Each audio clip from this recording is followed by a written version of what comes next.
Assalamualaikum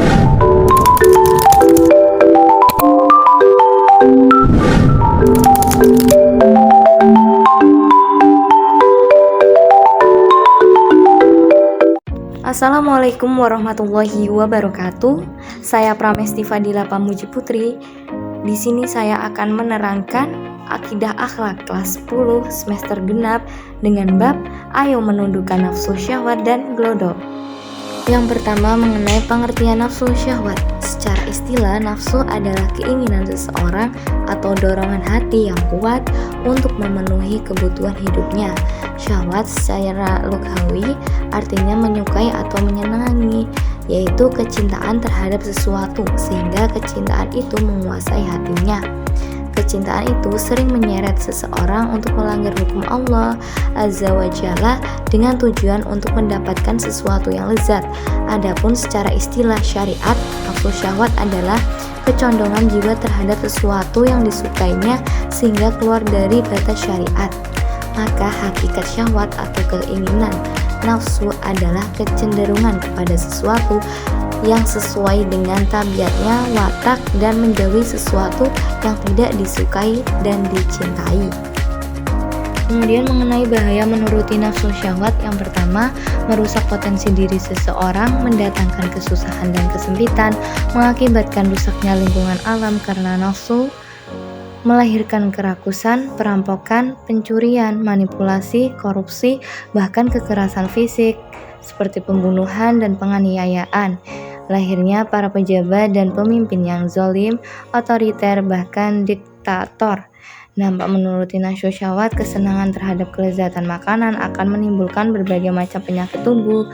Nafsu akan mendorong manusia untuk membuat jahat, melampiaskan syahwat dan menentang ajaran agama. Selanjutnya, cara menundukkan nafsu syahwat. Yang pertama, meningkatkan takwa kepada Allah Subhanahu wa taala dengan menerapi diri dengan rasa takut kepada Allah Subhanahu wa taala.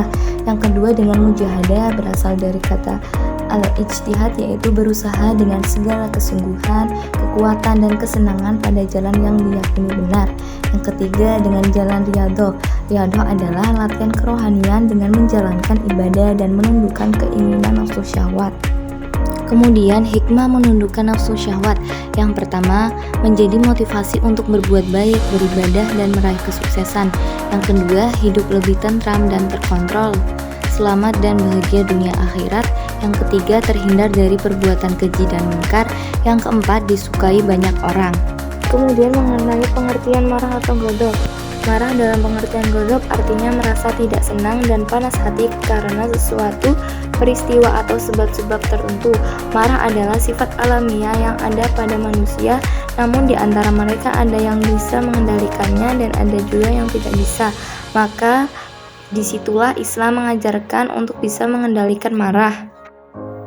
Bahaya marah atau godok bagi diri sendiri akan mengakibatkan tekanan darah menjadi tinggi sehingga membuka peluang terkena serangan jantung, cepat tua, gangguan tidur, gangguan pernapasan, sakit kepala, stroke dan depresi.